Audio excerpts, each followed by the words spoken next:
के रिसोर्स हैं, जिसमें आपने देखा कि नेचुरल रिसोर्स, फिजिकल रिसोर्स और ह्यूमन रिसोर्स। नेचुरल रिसोर्स के अंतर्गत कई चैप्टर हैं जो ज्योग्राफी में पढ़ना पड़ता है, जैसे फॉरेस्ट का चैप्टर है, फिशरीज का चैप्टर है, मिनरल का चैप्टर है, जल संसाधन का चैप्टर है। तो इसको हम लोग अलग अलग टॉपिक के रूप में पढ़ते हैं, क्योंकि इन टॉपिक से सीधे सवाल पूछा जाता है। तो रिसोर्स चैप्टर खत्म हो गया। अब रिसोर्स के अंदर ही जो अलग अलग चैप्टर है और इससे रिलेटेड जो क्वेश्चन है उसको हम लोग देखेंगे, लेकिन पहले नेचुरल रिसोर्स से जुड़े हुए चैप्टर में आ जाते हैं। सबसे पहला चैप्टर फॉरेस्ट देखते हैं। तो हेडिंग डालिए फॉरेस्ट। ये नेचुरल रिसोर्स का ही पार्ट है 1।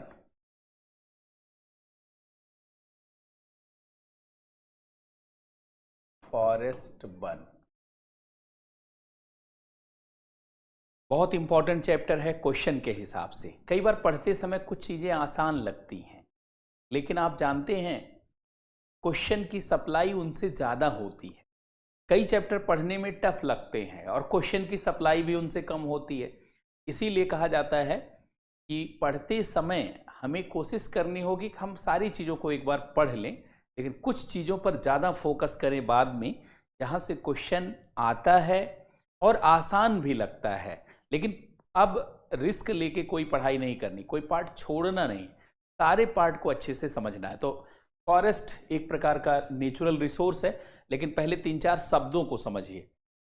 कई ऐसे टर्म हैं जिसको हम सही से नहीं समझते तो दिक्कत आ जाती है। जैसे देखिए, एक शब्द है क्रॉप, फसल, एक शब्द है फॉरेस्ट्री, वानिकी, और एक शब्द है फॉरेस्ट, वन। वन, वानिकी और फसल।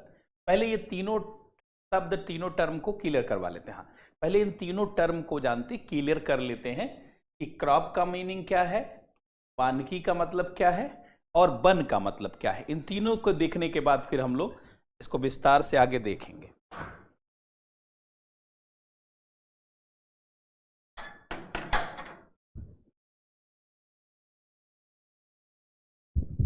तो पहले इन तीनों टर्म्स को क्लियर करते हैं, क्रॉप, फॉरेस्ट्री एंड फॉरेस्ट।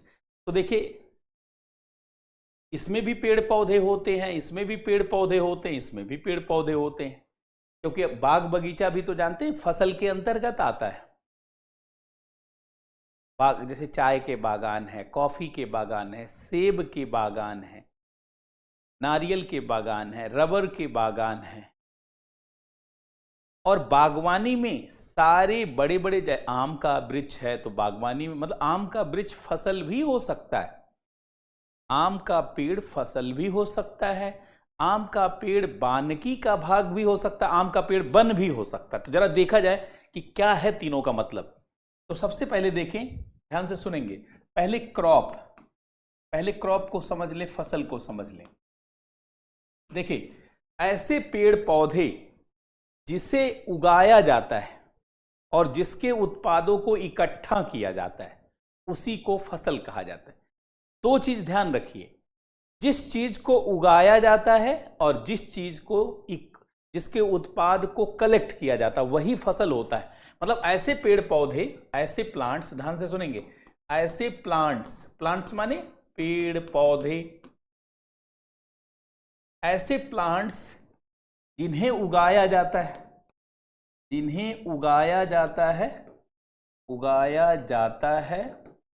या लगाया जाता है, जो भी कहना चाहे, या लगाया जाता है, जिन्हें उगाया जाता है, जिन्हें लगाया जाता है, ऐसे पेड़ पौधे जिन्हें उगाया जाता है या लगाया जाता है और जिनके उत्पादों को इकट्ठा किया जाता है, जिनके उत्पादों को संग्रहित किया जाता है, मतलब अंग्रेजी में दो वर्ड है, एक कल्टीवेटेड, दूसरा हार्वेस्टेड। मतलब जिन्हें कल्टीवेट किया जाए, जिन्हें कल्टीवेट किया जाए, कल्टीवेट माने लगाना उगाना, लगाना उगाना, जिन्हें कल्टीवेट किया जाए और जिनके प्रोडक्ट को हार्वेस्ट किया जाए, जिनके प्रोडक्ट को हार्वेस्ट किया जाए। हार्वेस्ट माने होता है काटना, संग्रहित करना, काटना या संग्रहित करना, संग्रहित करना या इकट्ठा करना, इकट्ठा करना, इकट्ठा करना, संग्रहित करना, काटना। अगर ये दोनों क्रिया होती है तो फसल कहा जाएगा। ऐसे पेड़ पौधे जिन्हें उगाया जाता है, जिनके उत्पादों को इकट्ठा किया जाता है, उन्हें फसल कहा जाता है, उन्हें फसल कहा जाता है। क्लियर सबको?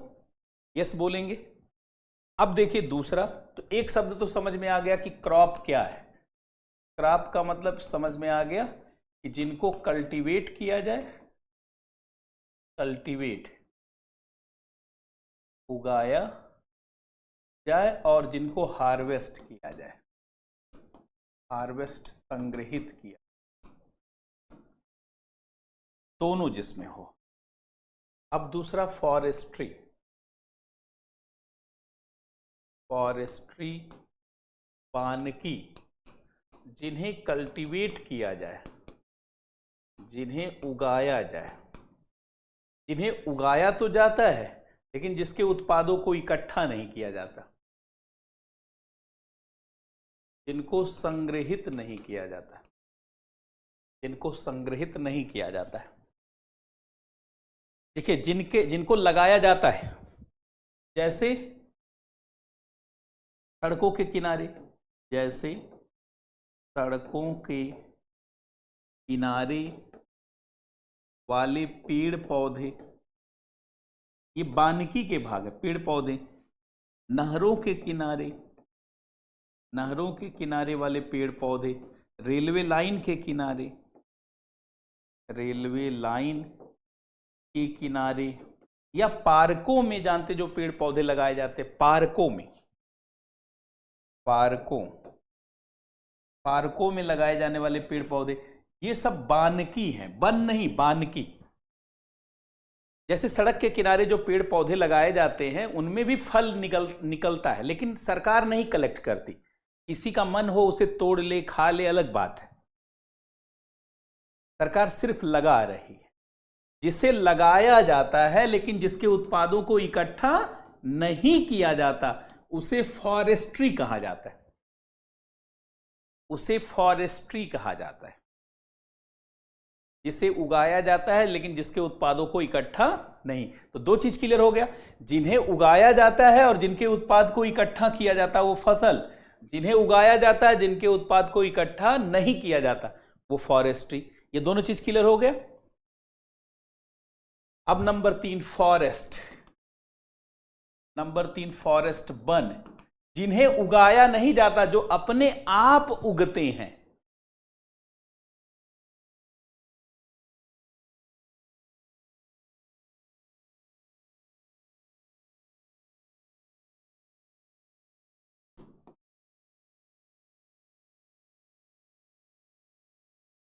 उगाना, लगाना, संग्रहित करना। आप देखिए, जिन्हें उगाया नहीं जाता है और संग्रहित हो सकते हैं, नहीं भी हो सकते। कोई मन हो तो संग्रहित कर ले, आजकल तो सरकार संग्रहित कर भी रही है। तो यहां पे शर्त नहीं, हो सकता संग्रहित हो भी, हो सकता संग्रहित ना भी हो। मतलब ऐसे पेड़ पौधे जिन्हें उगाया नहीं जाता, जो अपने आप उगते हैं, ऐसे पेड़ पौधे, ऐसे पेड़ पौधे जिन्हें उगाया नहीं जाता, जिन्हें उगाया नहीं जाता है, जो अपने आप उगते हैं, अपने आप उगते हैं, उन्हीं को वन कहा जाता है। ऐसे पेड़ पौधे जिन्हें उगाया नहीं जाता, जो अपने आप उग जाते हैं, नेचुरल, जो अपने आप उग जाते हैं, उन्हीं को जानते हैं वन कहा जाता है। तो इन्हें उगाया नहीं जाता और संग्रहित भी नहीं किया जाता। हो भी सकता है, नहीं भी हो सकता। कुछ राज्यों में सरकारें कर रही, संग्रहित हो सकता, नहीं भी हो सकता। मतलब तीनों चीज समझ में आ गई। अब सब लोग यस बोलेंगे तब मैं आगे बढ़ूंगा। अब देखिए क्रॉप में क्लियर हो गया कि फसल में क्या है, ये उगाना, ओके, संग्रहित करना, ओके। फॉरेस्ट्री, वानिकी, उगाया जाता है लेकिन संग्रहित नहीं किया जाता। फॉरेस्ट ना उगाया जाता है ना संग्रहित किया जाता है, ना उगाया जाता है ना ही संग्रहित किया जाता है।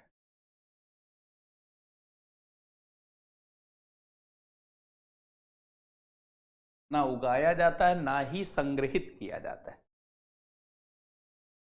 ये तीन चीज क्लियर हो गई। अब जब तीन क्लियर हो गई तो थोड़ा वन को और गहराई से समझिए।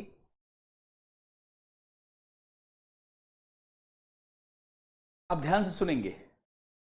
वन का मतलब पेड़ पौधा ही, जैसे यूपीएससी ने बड़ा गहरा सवाल एक बार पीटी में पूछ लिया। अब जरा ध्यान से सुनेंगे। एक शब्द है फॉरेस्ट और एक शब्द है जंगल। जंगल के लिए अंग्रेजी में कोई शब्द नहीं है, सामान्यतः जंगल हम लोग बोलते हैं। देखिए फॉरेस्ट किसे कहा जाता है? फॉरेस्ट का मतलब ऐसे पेड़ पौधे जिन्हें उगाया नहीं जाता है। खाली जगह भी वन हो सकती है। देखिए खाली जगह वन हो सकती। वन होने के लिए पेड़ पौधा होना जरूरी नहीं होता। यही क्वेश्चन पूछा गया था कि वन ऐसा क्षेत्र है, नंबर एक, जहां पेड़ पौधे नहीं होते, नंबर दो जहां पेड़ पौधे होते हैं, नंबर तीन पेड़ पौधों का होना अनिवार्य है, नंबर चार घने आवरण होना अनिवार्य। तो सबसे पहली बात, वन होने के लिए पेड़ पौधा जरूरी नहीं है। क्यों? क्योंकि वन एक अधिसूचित क्षेत्र है, शेड्यूल्ड एरिया है। जब खाली जगह छोड़ेंगे तभी तो अपने आप चीजें उगेंगी। खाली जगह को भी वन कहा जाता है। खाली जगह को भी वन कहा जाता है। क्यों? क्योंकि जब खाली जगह छोड़ेंगे तभी तो पेड़ पौधा उगेगा। इसलिए वन की परिभाषा क्या दिया गया है भारत में? वन की परिभाषा दिया गया है कि वन एक अधिसूचित क्षेत्र है, घोषित क्षेत्र है। घोषित है, ये एरिया वन का है। अब खाली छोड़ दिया जाएगा, 15-20 साल में उगेगा, उग जाएगा। तो वन एक, ध्यान सुनेंगे, वन एक अधिसूचित क्षेत्र है। अधिसूचित क्षेत्र है, शेड्यूल्ड एरिया। वन एक अधिसूचित क्षेत्र है, शेड्यूल्ड एरिया है, घोषित क्षेत्र है। अधिसूचित मतलब क्या है? Forest is a scheduled area. Forest is a scheduled area. One एक अधिसूचित क्षेत्र है। वन एक अधिसूचित क्षेत्र है। वन के लिए पेड़ पौधा होना जरूरी नहीं है। पेड़ पौधा हो भी सकता है, नहीं भी हो सकता है। पेड़ पौधा हो भी सकता है, नहीं भी। क्योंकि खाली जगह जब छोड़ा जाएगा, घोषित किया जाएगा, तभी तो वहां पेड़ पौधे उगेंगे। हाँ, लेकिन जंगल किसे कहा जाता है? जब सारे पेड़ पौधे उग करके घने हो जाते हैं। जब पेड़ पौधे उग कर घने हो जाते हैं, घने हो जाते हैं। जब पेड़ पौधे उग कर घने हो जाते हैं, सघन हो जाते हैं, तो उसे जंगल कहा जाता है। मतलब वन जंगल नहीं होता, लेकिन सभी जंगल वन होते हैं। ये चाहे लिख लीजिए स्पेशल नोट में, लिख लीजिए, वन जंगल नहीं होता है। वन जंगल नहीं होता है, लेकिन सभी जंगल वन होते हैं। वन जंगल नहीं होता, वन जंगल नहीं होता है, वन जंगल नहीं होता है, लेकिन सभी जंगल वन होते हैं, सभी जंगल वन होते हैं। अब बताइए, इतनी चीजें सबको पता है?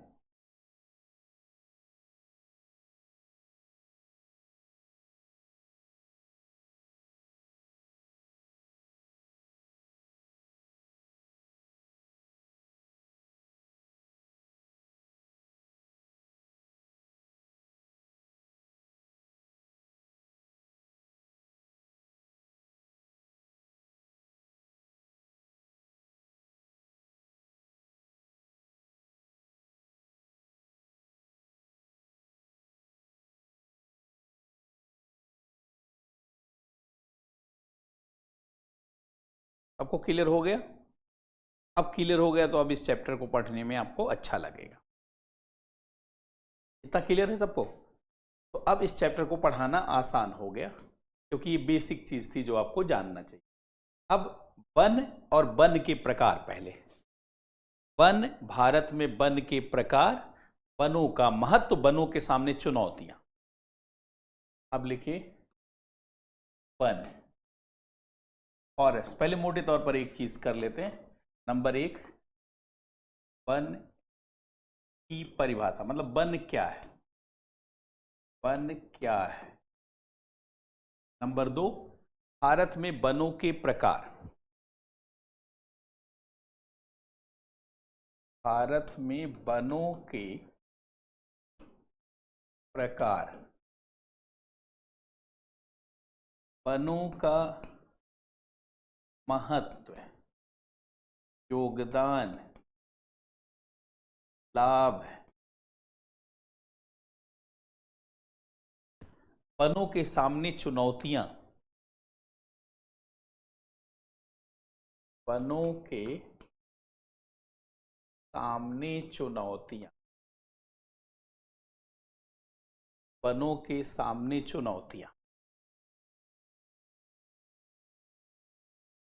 पहले ये 4 पॉइंट क्लियर कर लिया जाए, है कि नहीं, ताकि एक सीक्वेंस में आपको चीजें पता हो जाए। तो पहला, वन क्या है?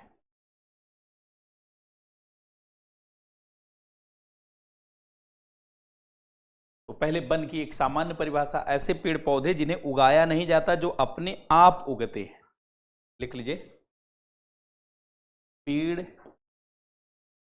पौधों का ऐसा समूह, पेड़ पौधों का ऐसा समूह जिन्हें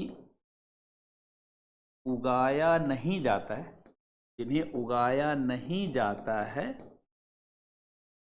जो अपने आप उगते हैं, जो अपने आप उगते हैं, उन्हें वन कहा जाता है, उन्हें वन कहा जाता है। देखिए, भारत में वन एक शेड्यूल्ड एरिया है, मतलब जिसको घोषित कर दिया गया कि ये एरिया वन है, चाहे वो खाली हो चाहे जैसा हो। भारत में वन एक शेड्यूल्ड एरिया है, अधिसूचित क्षेत्र, अधिसूचित क्षेत्र है। भारत में वन एक शेड्यूल्ड एरिया है, भारत में वन एक शेड्यूल्ड एरिया है, घोषित क्षेत्र है।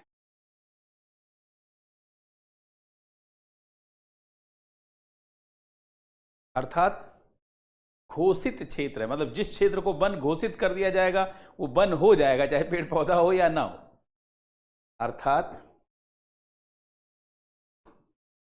अर्थात भारत में वन एक घोषित क्षेत्र है, ये एकदम क्लियर रहे आपको।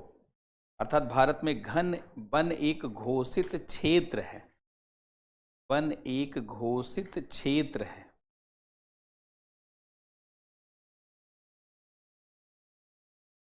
अर्थात भारत में वन एक घोषित क्षेत्र है।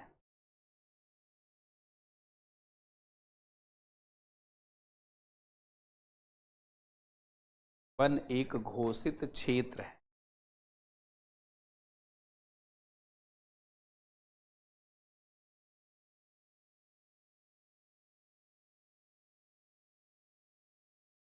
लेकिन वनों की जब भारत में गणना की जाती है तो उसमें वन और वानिकी दोनों की गणना की जाती है। स्पेशल नोट लिखिए, वनों, वन क्षेत्रों की गणना करते समय ध्यान से सुनेंगे, वन क्षेत्रों की गणना करते समय वानिकी और वन दोनों की गणना की जाती है। वानिकी प्लस वन दोनों की गणना की जाती।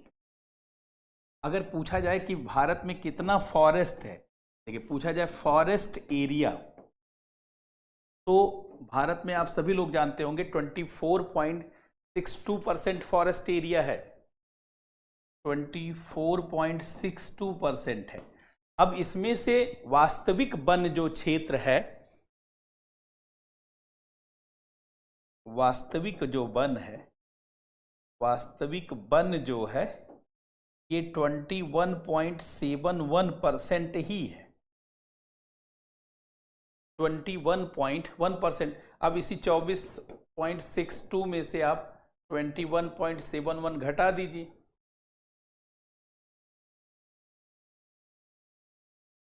2.91% खाली जानते हैं वानिकी है इसमें, वास्तविक वन और वानिकी 2.91%।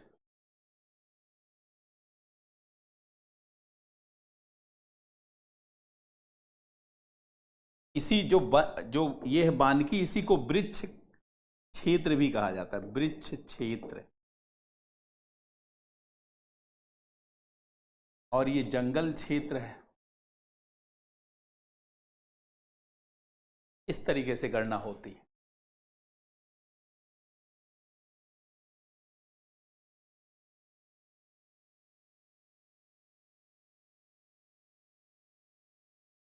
इतनी बात सब लोग समझ गए। वानिकी अभी पढ़ाया है कि वानिकी का मतलब होता है, अभी पीछे ही आपको पढ़ाया है, ये देखिए अभी बल्कि यही पढ़ा ही रहे थे। देखिए कि वानिकी किसे कहा जाता है, वन किसे कहा जाता है। वानिकी हमने बताया कि जिनमें पौधों को उगाया जाता है लेकिन संग्रहित नहीं किया जाता। फसल भी आपको पढ़ाया, उगाया जाता है, संग्रहित किया, बल्कि 15-20 मिनट यही पढ़ाते रहे। और बाद में सारा पढ़ाने के बाद ये नहीं पूछे कि पूरी रामायण बताने के बाद ये नहीं कहिए सीता कौन था। ये देखिए वानिकी हमने पढ़ाया, पूरी रामायण खत्म हो जाने के बाद ये नहीं कहना है सीता कौन था। सीता जगत जननी जगदम्बा थी, कौन था नहीं।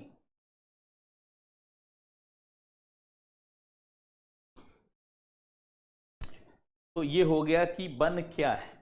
अब भारत में वन के प्रकार, तो लिखिए भारत में वन के प्रकार।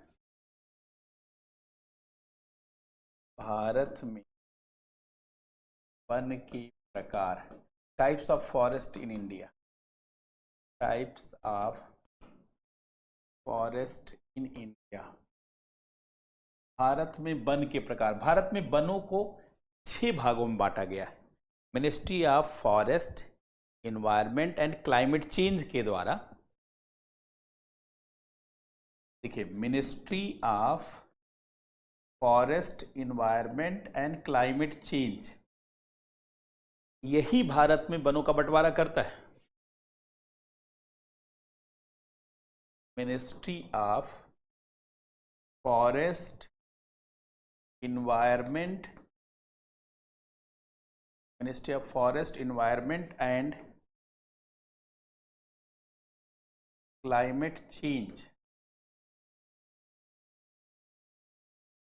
वन, पर्यावरण और जलवायु परिवर्तन मंत्रालय,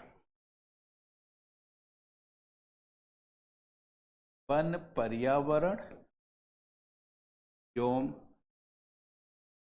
जलवायु परिवर्तन मंत्रालय।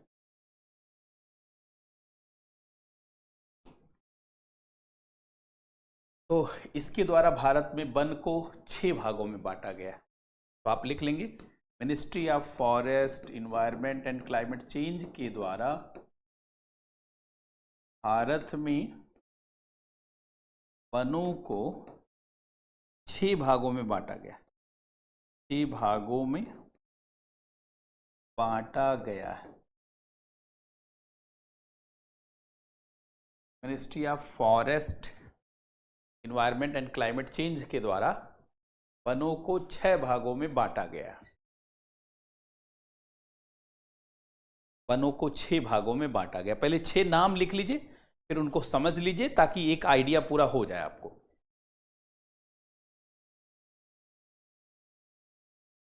तो सबसे पहला है tropical evergreen forest, evergreen forest, उष्णकटिबंधीय, उष्णकटिबंधीय सदाबहारी वन, सदाबहारी वन, ट्रॉपिकल एवरग्रीन फॉरेस्ट। दूसरा है tropical deciduous forest, deciduous forest, उष्णकटिबंधीय, कटिबंधी पर्णपाती वन, पर्णपाती वन, tropical evergreen forest, tropical deciduous forest. तीसरा tropical dry forest, tropical dry forest, उष्णकटिबंधी शुष्क वन, उष्णकटिबंधीय शुष्क वन, उष्णकटिबंधीय शुष्क वन, उष्णकटिबंधीय शुष्क वन। इसी को सवाना वन भी कहा जाता है, आर सवाना फॉरेस्ट, इसी को सवाना वन भी कहा जाता है, सवाना वन। फिर है डिजर्ट फॉरेस्ट, मरुस्थली वन। फिर चौथा है डिजर्ट फॉरेस्ट, डिजर्ट फॉरेस्ट, मरुस्थलीय वन, डिजर्ट फॉरेस्ट, मरुस्थलीय वन।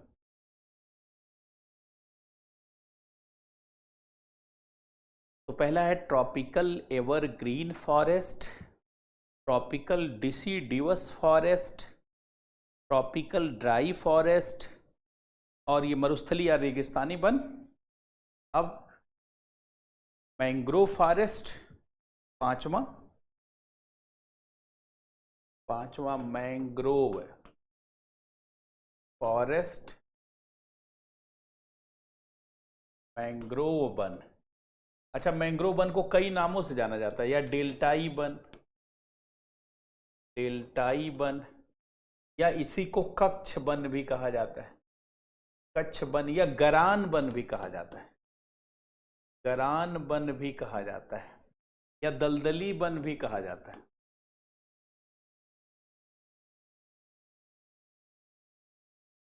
कई नामों से जाना जाता है, सुंदरबन का डेल्टा जैसे है।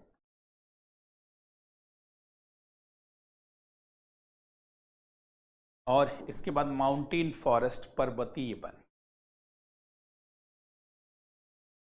माउंटेन फॉरेस्ट, पर्वतीय वन। माउंटेन फॉरेस्ट, पर्वतीय, ये 6 प्रकार के वन हैं।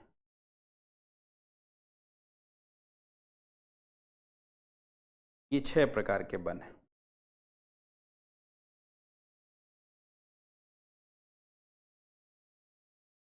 अब एक एक करके पढ़ लिया जाए इन 6 वनों को।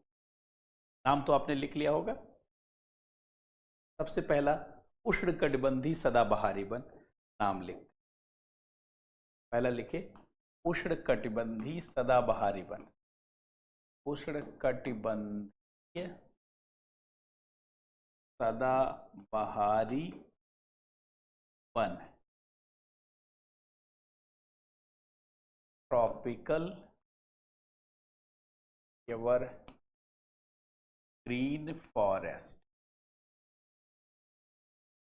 ट्रॉपिकल एवरग्रीन फॉरेस्ट, ऐसे वन जो एक साथ अपनी पत्तियां नहीं गिराते।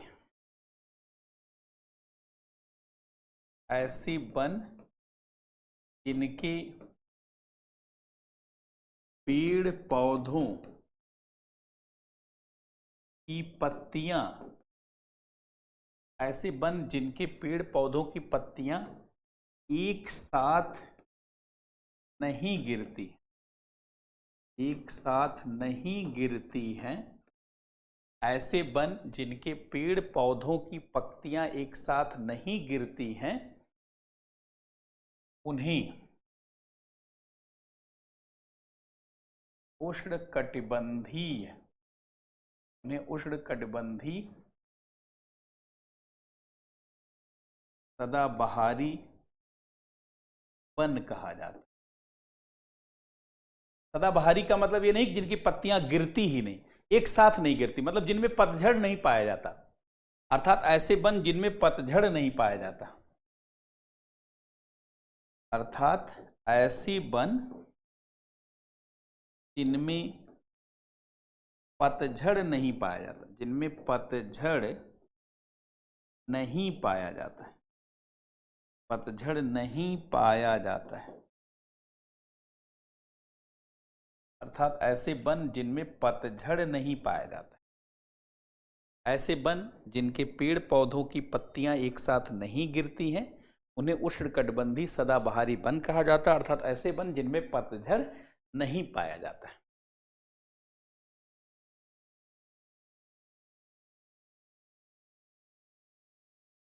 जिनमें पतझड़ नहीं पाया जाता।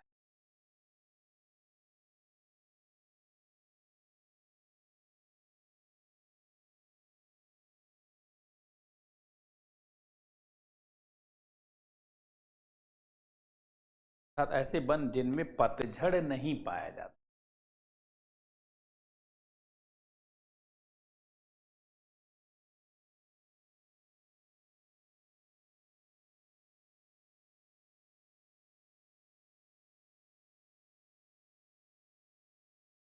लिख लीजिए, ये वन उन क्षेत्रों में पाए जाते हैं, उन क्षेत्रों में पाई जाती हैं जहां वर्षा 200 सेंटीमीटर से अधिक होती।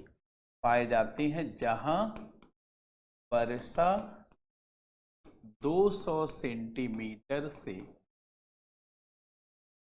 अधिक होती है। ये वन उन क्षेत्रों में पाए जाते हैं जहां वर्षा 200 सेंटीमीटर से अधिक होती है। अर्थात उच्च आर्द्रता और तापमान वाले क्षेत्रों में, अर्थात उच्च आर्द्रता और तापमान वाले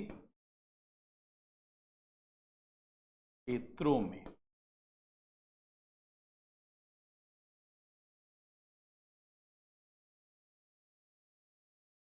अर्थात उच्च आर्द्रता और तापमान वाले क्षेत्रों में ये वन उन क्षेत्रों में पाए जाते हैं जहां वर्षा 200 सेंटीमीटर से अधिक होती है, अर्थात उच्च आर्द्रता और तापमान वाले क्षेत्रों में।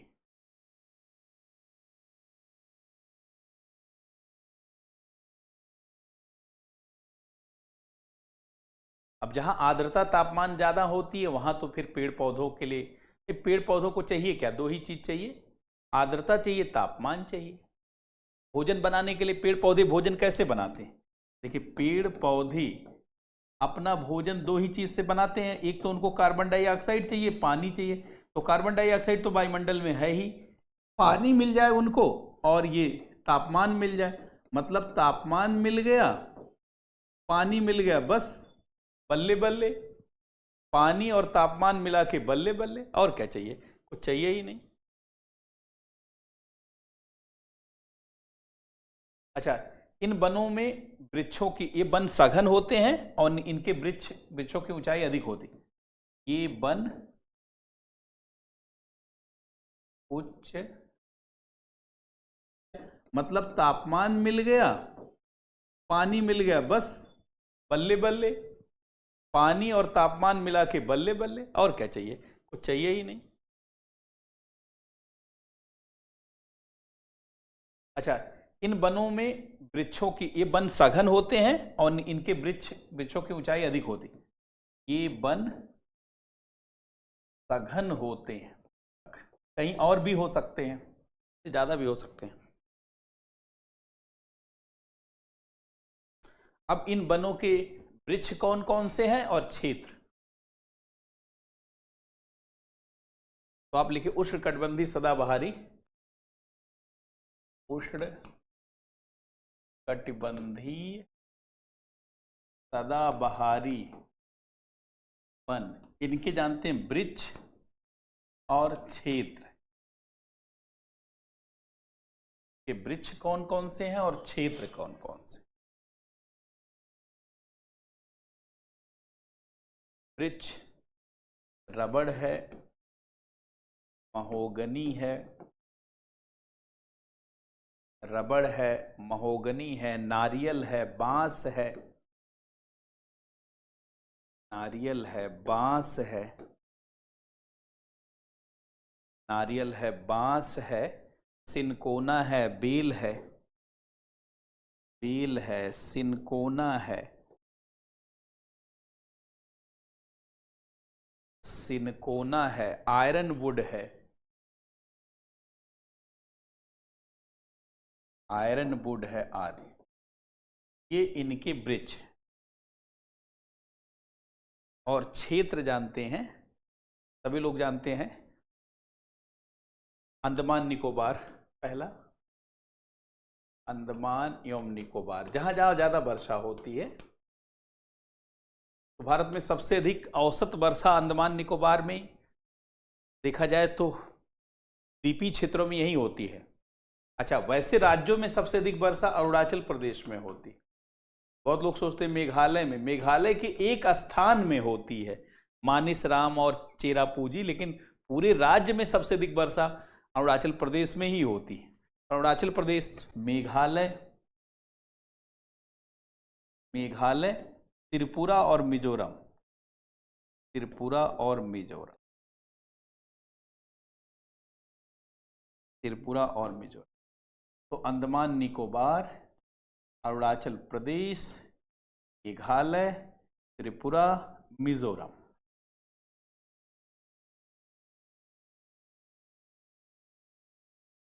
हाँ, इन वनों की लकड़ियां कड़ी होती हैं, भारी होती, बिल्कुल सही बात। इन वनों की लकड़ियां कड़ी होती हैं, लकड़ियां कड़ी एवं भारी होती हैं, सही बात है, बिल्कुल सही बात है। खाली बांस को सोच के मत सोचिएगा, बांस तो हल्का होता है, या नारियल को मत सोचिएगा, खैर नारियल भी भारी होता है, इसमें लकड़ी तो खैर पाई नहीं जाती, लेकिन बाकी जो लकड़ी होती है वो भारी होती है।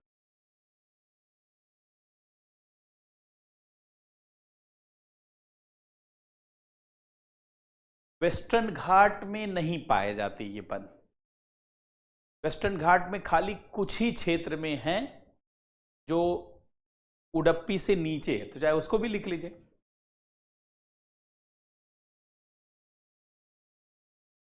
केरल के,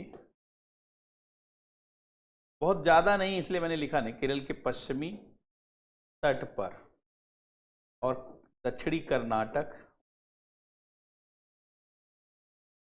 कर्नाटक के पश्चिमी तट पर, क्योंकि नारियल ओरियल है तो मैं मना तो कर नहीं सकता।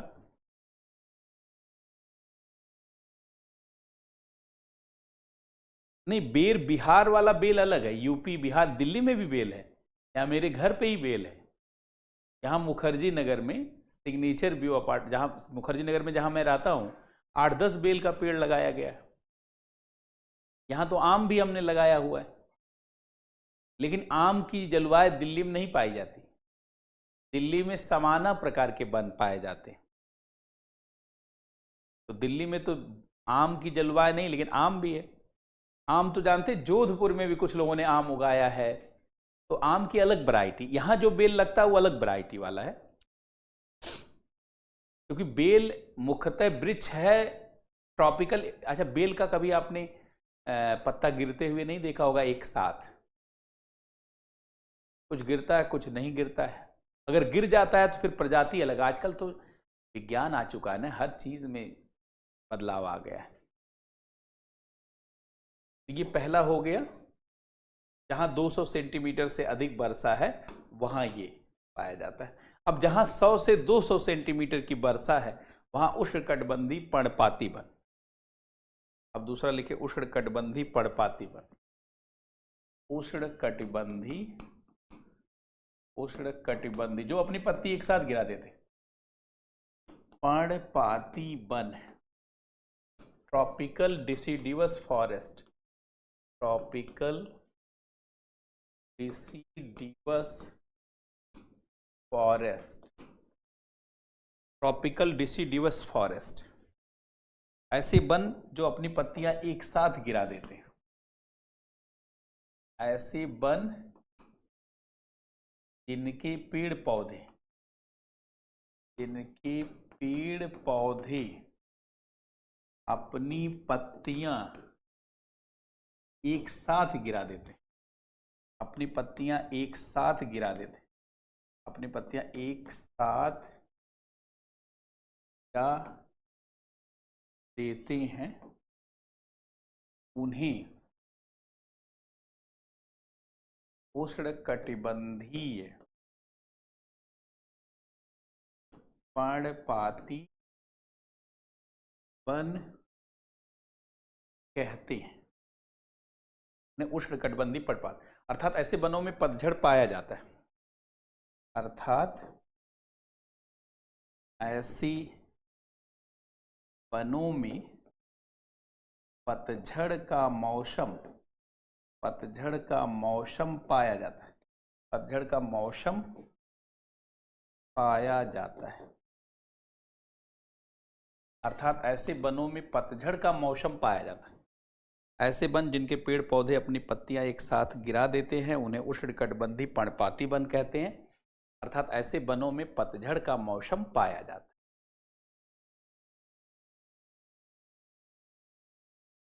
और ये वन जानते हैं 100 से 200 सेंटीमीटर वर्षा वाले क्षेत्रों में पाए जाते हैं। देख लीजिए, ये वन 100 से 200 सेंटीमीटर वर्षा वाले क्षेत्रों में, वर्षा वाले क्षेत्रों में पाए जाते हैं, क्षेत्रों में पाए जाते हैं। ये वन 100 से 200 सेंटीमीटर वर्षा वाले क्षेत्रों में पाए जाते हैं।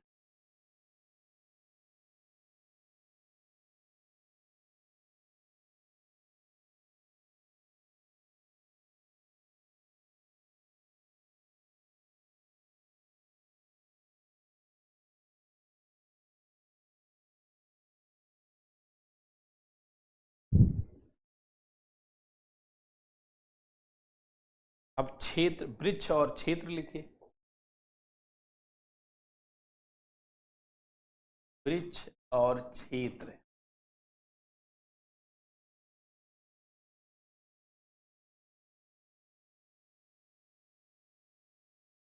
तो दो वृक्ष तो बड़े पॉपुलर हैं, सागवन जिसको आप कहते हैं टीक, बड़ी महंगी लकड़ी होती, सखुआ जिसको आप सॉल कहते हैं ना, रेलवे की पहले जब पटरी इसी से बनती थी, शीशम, शीशम, चंदन, आम, महुआ, जामुन, महुआ, ये सब आप जानते होंगे, महुआ वगैरह, महुआ, जामुन, तो सागवन, सखुआ, शीशम, चंदन, आम, महुआ, जामुन।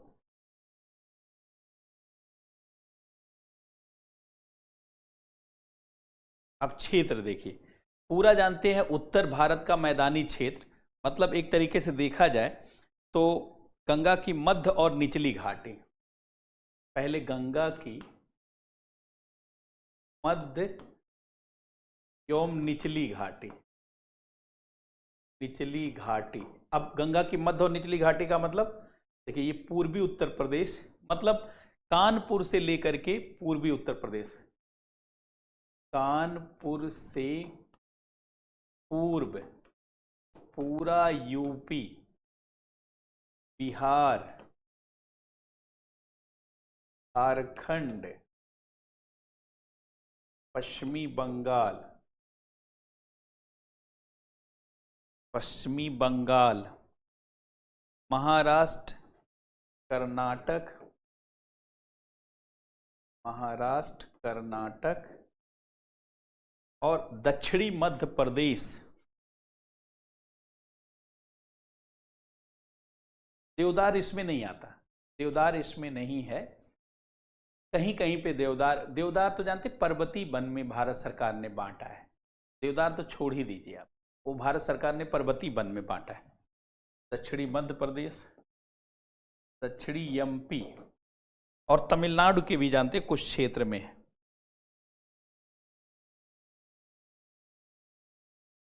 ये वन आर्थिक रूप से बहुत महत्वपूर्ण है, इनकी लकड़ियां इमारती हैं, ये वन आर्थिक रूप से बहुत महत्वपूर्ण है, ये वन आर्थिक रूप से बहुत महत्वपूर्ण है, इनकी लकड़ियां बहुत महंगी होती। अब आप कभी जानते हैं, कभी आप खरीदने जाइए सागौन तो पता चल जाएगा सखुआ, और चंदन तो खैर बहुत बेहद महंगा, चंदन की लोग खेती करने लगे।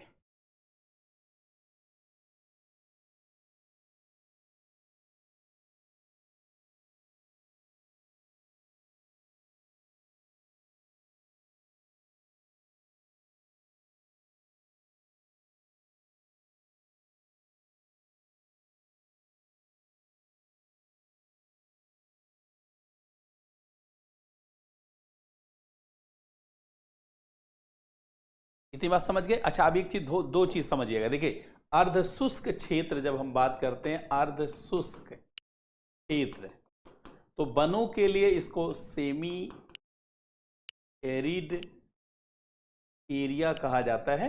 तो ये जानते हैं 50 से 100 सेंटीमीटर वर्षा वाले क्षेत्र होते हैं, वर्षा वाले क्षेत्र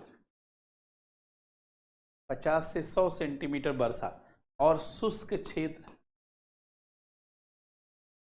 क्षेत्र एरिड एरिया या जोन, ये 0 से 50 सेंटीमीटर, 0 से 50 सेंटीमीटर वर्षा वाले, तो ये अर्ध शुष्क क्षेत्र है। अर्ध शुष्क में सवाना, इसमें जानते हैं सवाना वन विकसित होते हैं, सवाना वन, और इसमें मरुस्थली वन। अब अर्धशुष्क, दिल्ली अर्धशुष्क क्षेत्र में ही है, पूर्वी राजस्थान, दिल्ली, एमपी का कई एरिया, पठारों का कई भाग, सब ऐसा है, इसका विस्तार बहुत ज्यादा है। पठारी क्षेत्र में जहां जहां लाल मिट्टी, वहां यही यही वाला पाया जाता है अर्ध शुष्क क्षेत्र। तो जरा तीसरे प्रकार के वन पे आते हैं। दो वन तो हम लोगों ने पढ़ लिया, ट्रॉपिकल एवरग्रीन और ये। अब तीसरे पे आ जाते हैं, ट्रॉपिकल ड्राई फॉरेस्ट। इसी को समाना वन भी कहा जाता है। तो आप लिखेंगे tropical dry forest, tropical dry forest, उष्णकटिबंधीय शुष्क वन। अब इसी को सवाना भी कहा जाता है, सवाना फॉरेस्ट। ये अर्धशुष्क क्षेत्रों में पाए जाते हैं। ऐसे वन जो 50 से 100 सेंटीमीटर वर्षा वाले क्षेत्रों में अर्थात अर्धशुष्क क्षेत्रों में पाए जाते हैं। ऐसी वन जो 50 से 100 सेंटीमीटर वर्षा वाले, ऐसे वन जो 50 से 100 सेंटीमीटर वर्षा वाले अर्ध शुष्क क्षेत्रों में पाए जाते हैं। अर्ध शुष्क क्षेत्रों में पाए जाते हैं। ऐसे वन जो 50 से 100 सेंटीमीटर वर्षा वाले अर्ध शुष्क क्षेत्रों में पाए जाते हैं, उन्हें उष्णकटिबंधीय, उन्हें उष्णकटिबंधीय शुष्क वन कहा जाता है। ऐसे वन जो 50 से 100 सेंटीमीटर वर्षा वाले अर्धशुष्क क्षेत्रों में पाए जाते हैं। सेमी एरिड जोन में,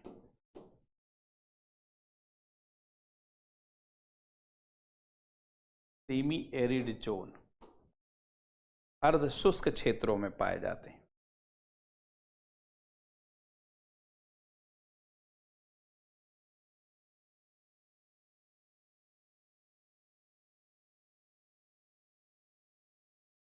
हाँ बिल्कुल, झाड़ियां पाई जाती, बिल्कुल सही, वेरी गुड।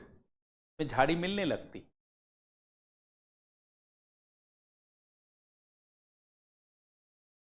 अब देखिए, जैसे ये भारत है, मैं इसका फिगर बना देता हूं, एक फिगर बना लीजिएगा।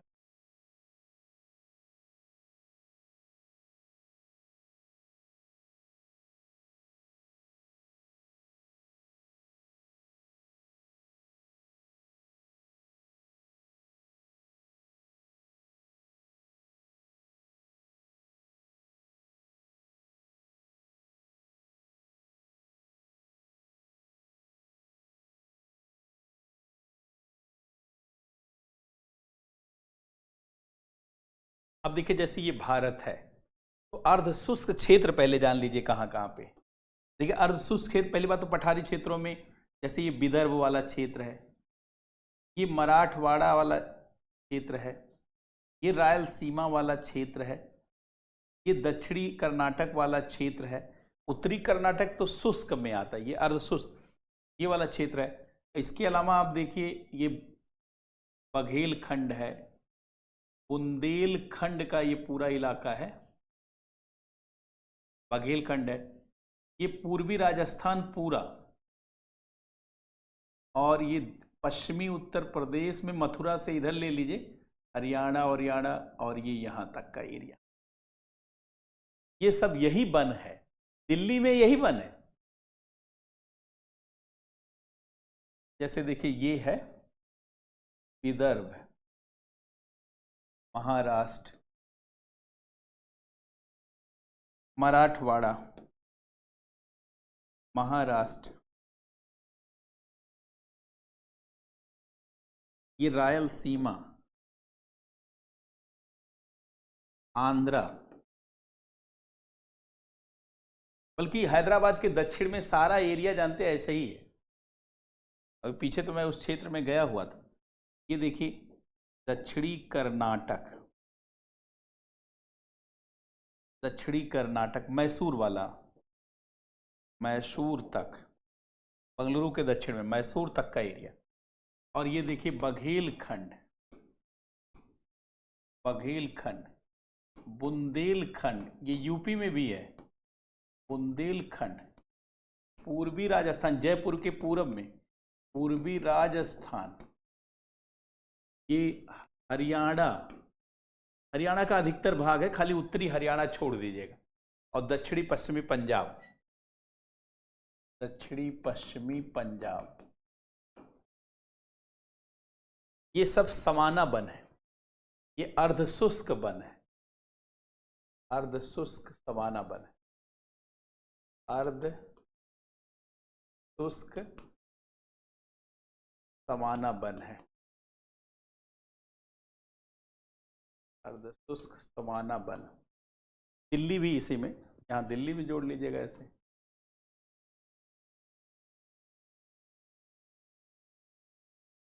तभी हम लोगों ने दिल्ली में आम का पेड़ लगाया है, आम का कम से कम 40 पेड़ लगाया है यहाँ घर के आसपास।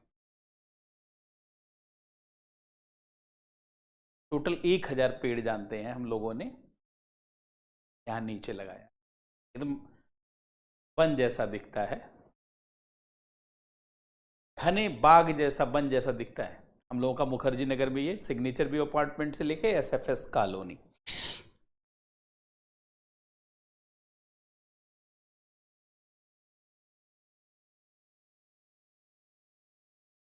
अब इसमें जानते क्षेत्र, मतलब वृक्ष और क्षेत्र, सवाना वन वृक्ष और क्षेत्र। तो आप देखिए वृक्ष कौन कौन से हैं।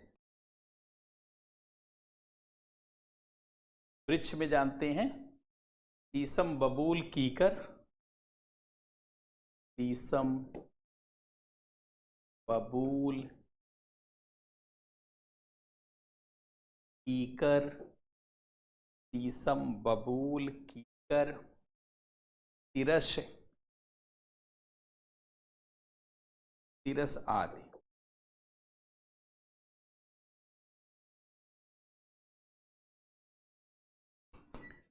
पूर्वी राजस्थान, इससे आपको याद रहेगा, इवन जयपुर में भी यही, पूर्वी राजस्थान, दिल्ली, NCR, पश्चिमी यूपी, हरियाणा, दक्षिणी पश्चिमी राजस्थान, महाराष्ट्र, एवं जानते तेलंगाना के पठार में भी ऐसे ही है, महाराष्ट्र, कर्नाटक में, अब राज्य का नाम ही लिख देता हूँ, कर्नाटक, तमिलनाडु, केरल नहीं जाएंगे, बस तेलंगाना।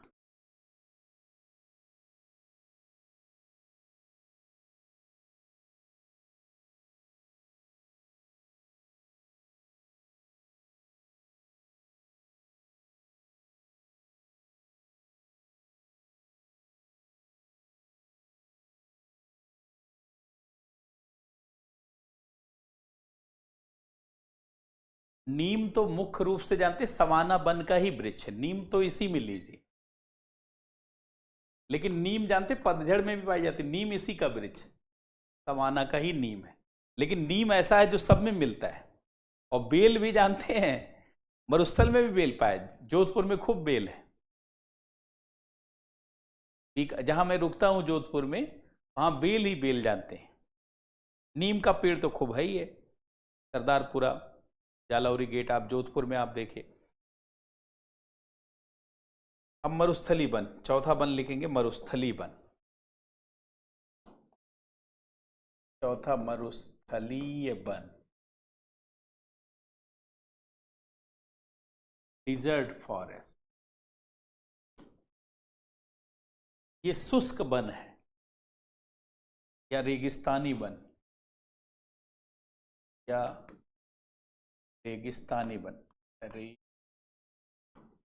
रेगिस्तानी वन या शुष्क क्षेत्र वाली वन।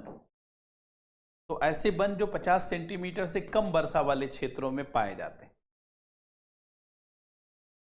ऐसे वन जो 50 सेंटीमीटर से कम वर्षा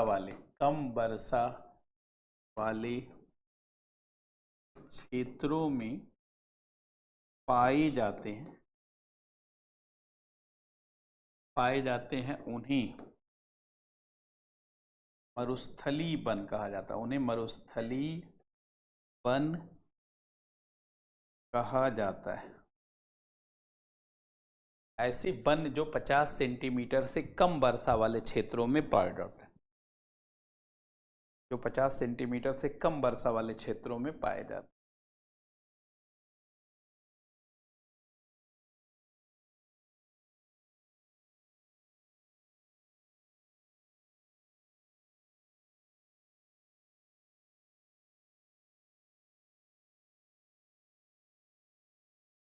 वृक्ष और क्षेत्र,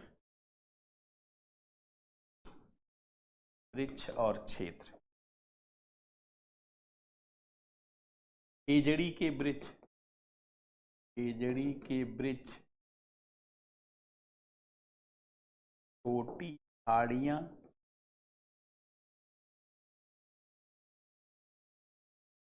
छोटी झाड़ियां, खजूर,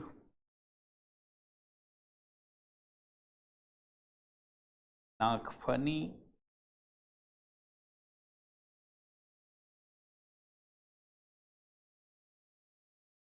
और इसमें भी जानते बबूल वगैरह, कीकर वगैरह मिलते हैं। कीकर भी इसमें भी मिलते हैं, कीकर आदि।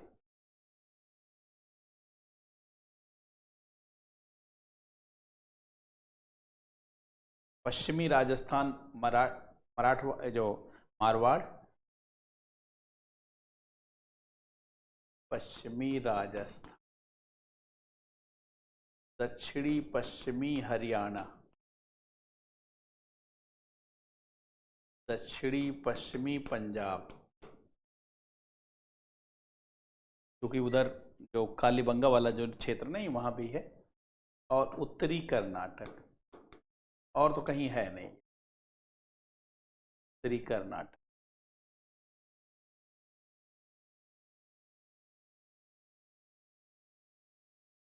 ये तो मरुधारा ही है, ये तो मारवाड़ है, मारवाड़ थार का मरुस्थल, थार का मरुस्थल वाला, और ये उसी से मिलता जुलता, इसी से मिलता।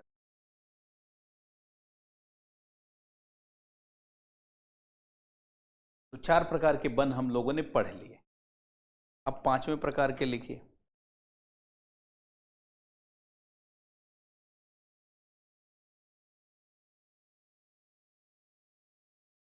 चार प्रकार के वन हम लोगों ने देख लिए।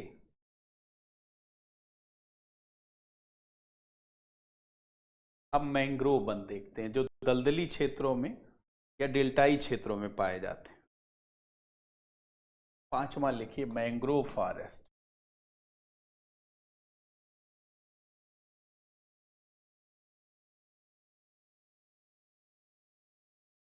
मैंग्रोव वन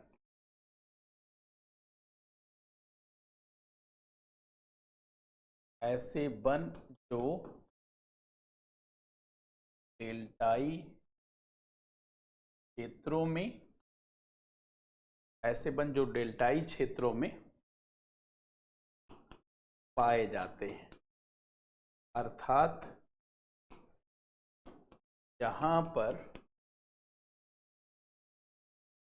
दलदली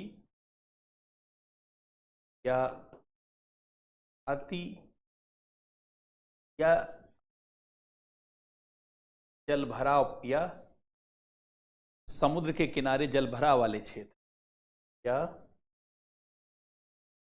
समुद्र के किनारे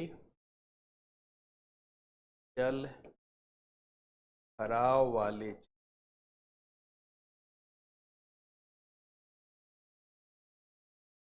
ऐसे वन जो डेल्टाई क्षेत्रों में पाए जाते हैं, जहां दलदली या समुद्र के किनारे जलभराव, या दलदली या समुद्र के किनारे वाले।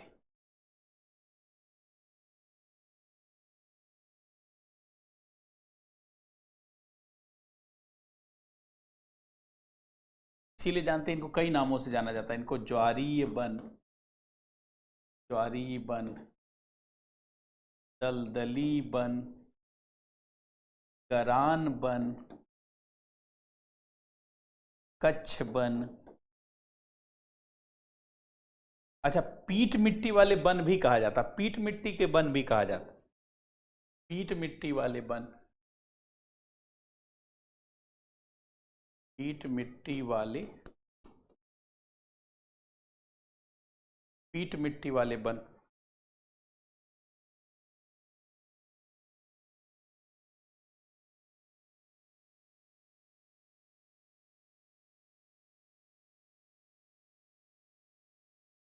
ये बड़े महत्वपूर्ण वन होते हैं क्योंकि यही जानते हैं समुद्री तूफानों से, चक्रवातों से, सुनामी से, ज्वार के बुरे प्रभाव से बचाते हैं।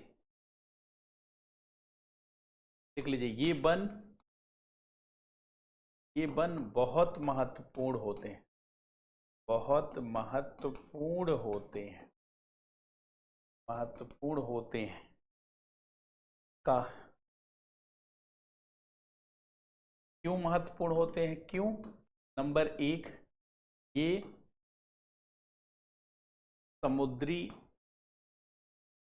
तट की कटाव से रक्षा करते हैं, कटाव से बचाते हैं। दूसरा पॉइंट, ये समुद्री तट को कटाव से बचाते हैं, समुद्री तट को कटाव से बचाते हैं।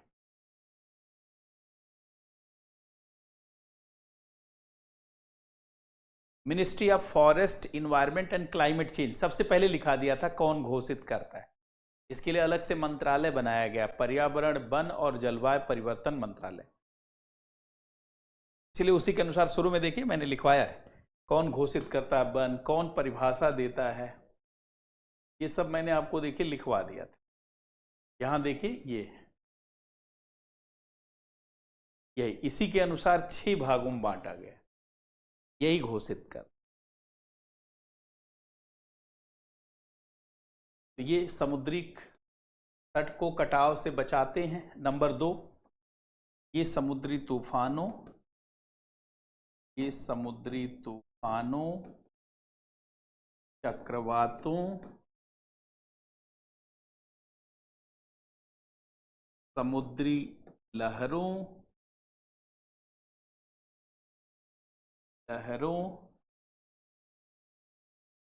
समुद्री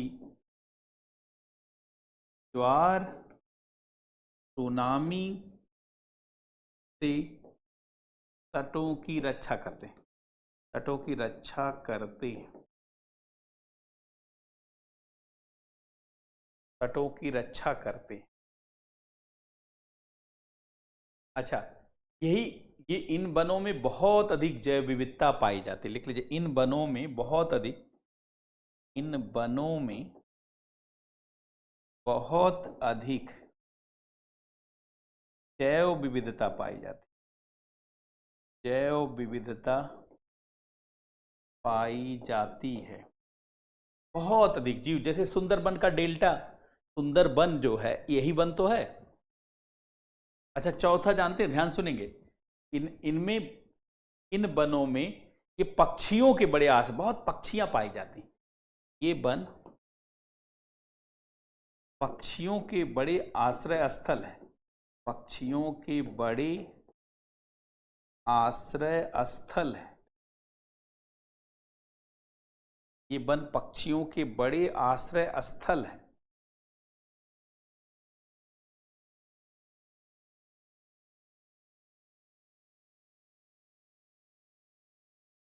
कई बार जानते हैं क्वेश्चन यूपीएससी ने भी पूछा है कि डेल्टाई या मैंग्रोव वन किसे कहा जाता है, ये वन क्यों महत्वपूर्ण होते हैं। तो इनके वृक्ष और क्षेत्र लिखे, वृक्ष क्षेत्र। तो वृक्ष जानते हैं, एक तो सुंदरी का वृक्ष है, सुंदरी का वृक्ष है, इसी के नाम पर सुंदरबन का डेल्टा पड़ा है, सुंदरबन का डेल्टा इसी के नाम पर है। केवड़ा का वृक्ष, केवड़ा का वृक्ष। इससे जानते हैं आंखों में गुलाब जल, आंखों वाला जल बनाया जाता है, आंख साफ करने वाला, आंख साफ करने वाला जल। ऐसे बहुत है। अब जैसे गंगा ब्रह्मपुत्र का डेल्टा, गंगा ब्रह्मपुत्र का डेल्टा पश्चिमी बंगाल में, महानदी का डेल्टा, महानदी का डेल्टा उड़ीसा में, गोदावरी का डेल्टा आंध्रा में,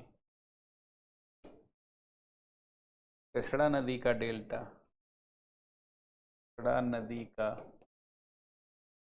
डेल्टा आंध्र में, और कावेरी नदी का, कावेरी नदी का डेल्टा तमिलनाडु में।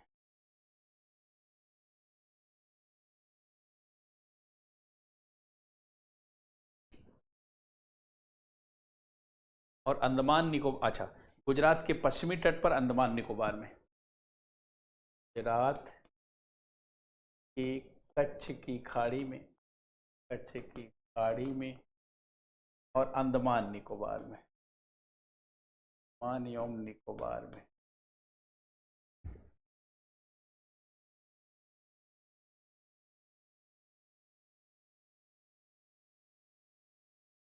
पश्चिम बंगाल में सबसे अधिक है, फिर अंडमान निकोबार, पश्चिम बंगाल में सबसे अधिक है, फिर जाते गुजरात में, फिर अंडमान निकोबार में, फिर और राज्यों में। पश्चिमी बंगाल में सबसे अधिक है, पश्चिमी बंगाल में सबसे अधिक है, पश्चिमी बंगाल में सबसे अधिक, गुजरात में, फिर अंडमान एंड निकोबार। इस तरीके से इनका विस्तार है, फिर अंडमान एवं निकोबार में।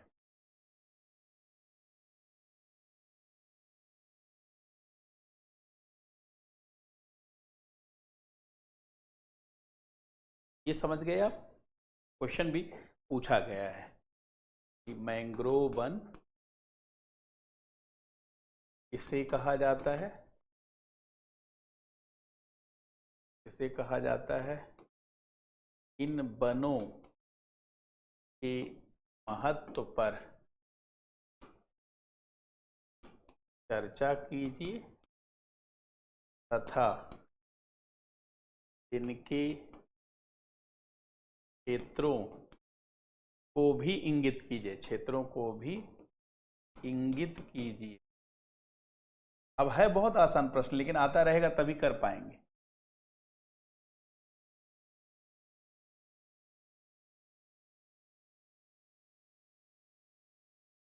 हाँ, केवड़ा से अगरबत्ती भी बनती, बहुत अच्छा। गुलाब जल भी बनता है केवड़ा से, बड़ा सुंदर और बड़ा खूबसूरत होता है। तो अब एक लास्ट वन बच गया है, उसको भी पढ़ लिया जाए। पर्वतीय वन, पर्वतीय वन।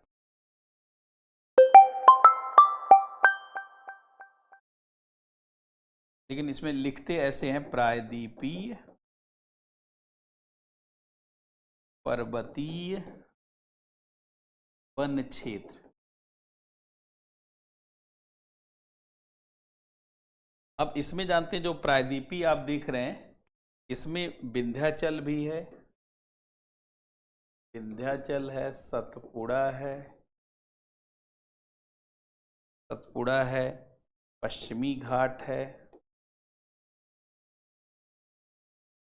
और पूर्वी घाट है।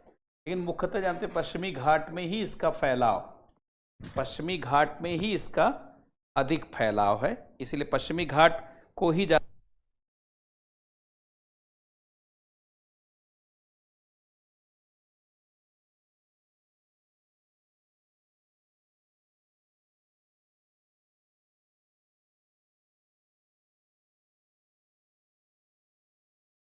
बेसिकली ये जो है हिमालयी क्षेत्र में और पश्चिमी घाट के क्षेत्र में ही फैला हुआ है।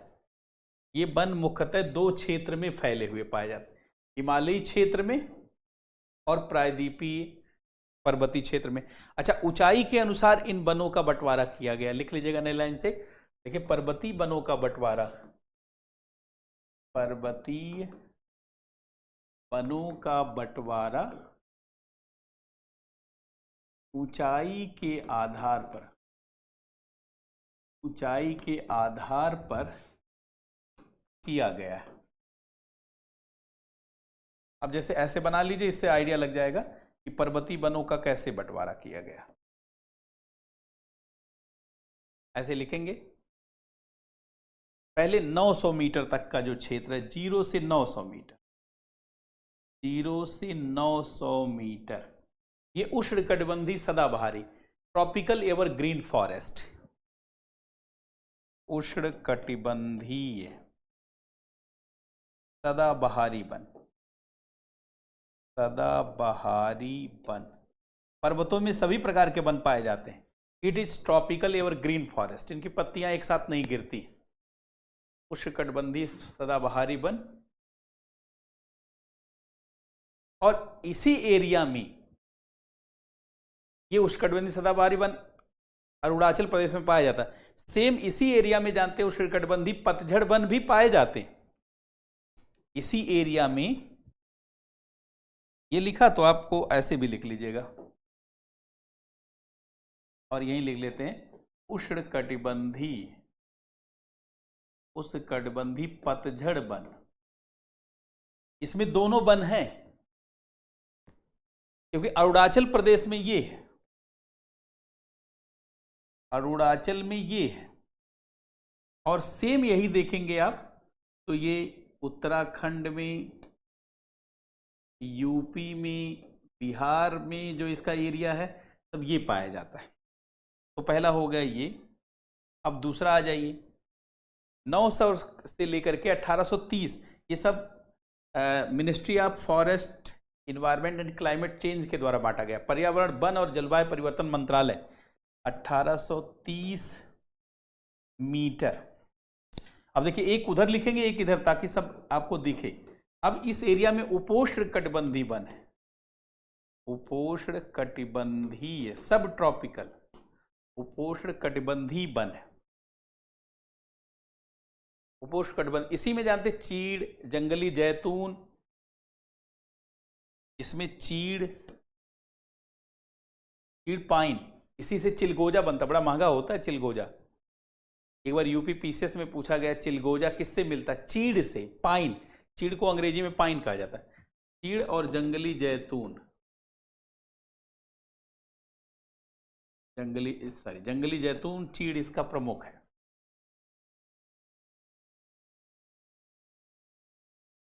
अब 1830 से 2740, ये वाला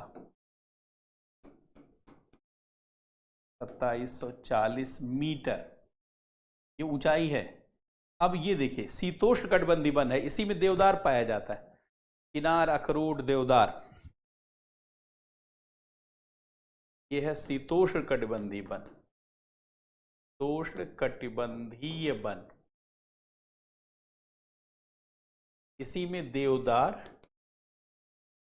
चिनार, अखरोट, अखरोट ये पाया, अखरोट, देवदार, चिनार।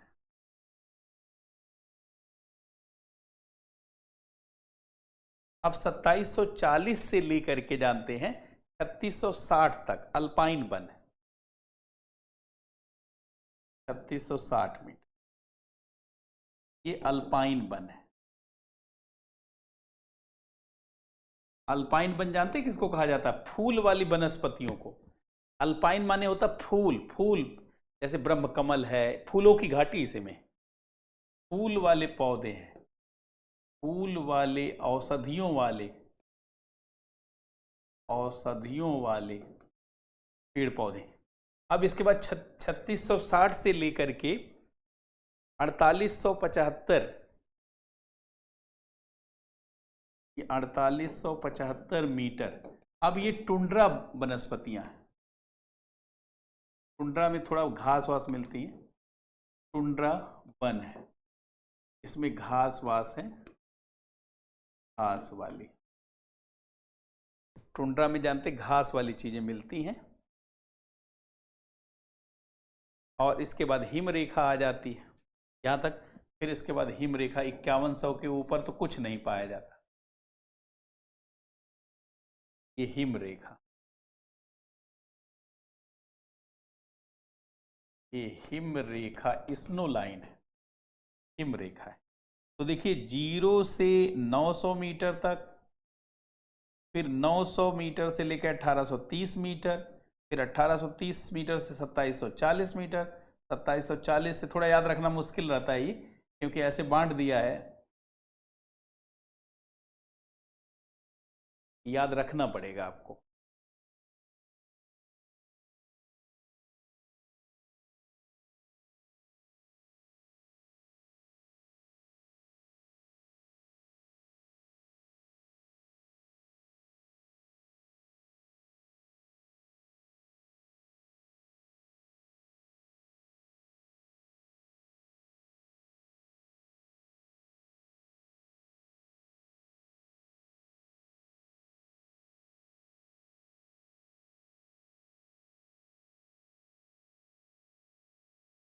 तो ये हम लोगों ने सभी प्रकार के वनों को देख लिया।